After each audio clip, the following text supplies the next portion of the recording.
شايفين بقى الجمال. الكيكة بتاعتنا النهاردة هشة وجميلة، مكونات بسيطة جدا.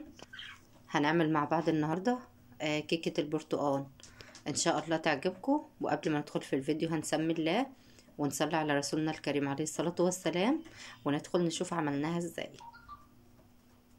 بسم الله الرحمن الرحيم. نبدأ على بركة الله.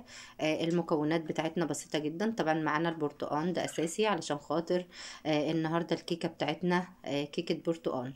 معانا معلقتين سمنة، وطبعا هحط عليهم كمان معلقتين زيت، لان ما بحبش اعمل لا سمنه لوحدها ولا زيت لوحده.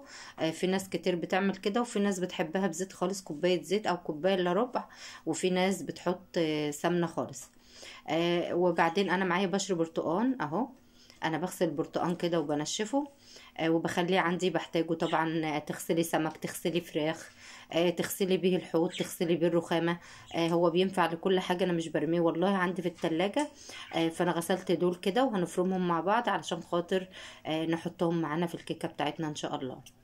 هنضربهم كده في الكبه، وشايفين عاملين ازاي. بقى معانا بودر بالشكل ده. بعد ما فرمنا بقى القشر بتاع البرتقال زي ما انتوا شايفين، هننزل بالسمنه والمعلقتين الزيت في الخلاط.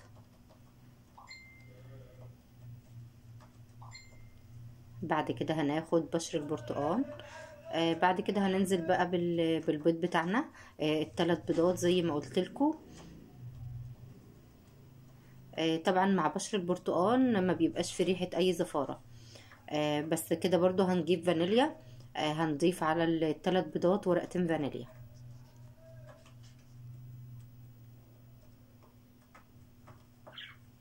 بعد ما ضفت الفانيليا على البيض، هنضرب بقى هنحط بقى البودر بتاع البرتقال او بشر البرتقال كده على البيض علشان يدينا ريحة حلوة.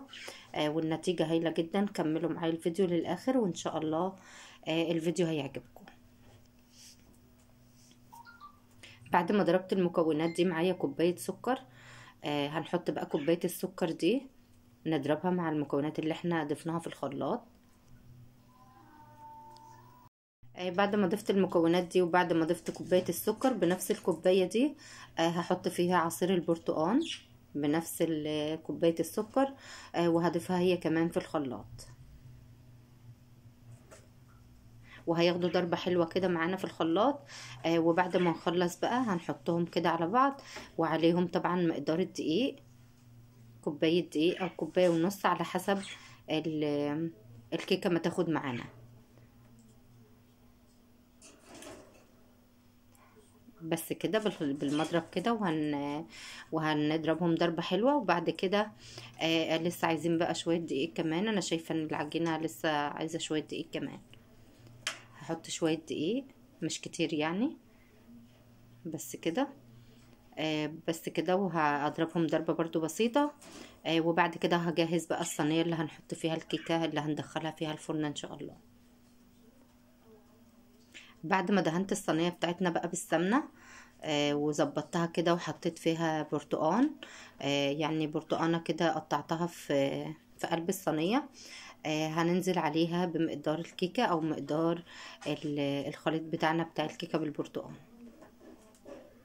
بجد مش عارفين الريحة عاملة ازاي. بس كده هندخلها الفرن، وبعد ما تخرج هنشوف شكلها يبقى عامل ازاي. بس كده. وده شكل الكيكة بتاعتنا بعد ما خرجت من الفرن، بتكون معانا بالشكل الذهبي الجميل ده. ريحة وشكل وطعم بصراحة. جربوها بطريقتي وان شاء الله تدعموني بقى باللايك، والسلام عليكم.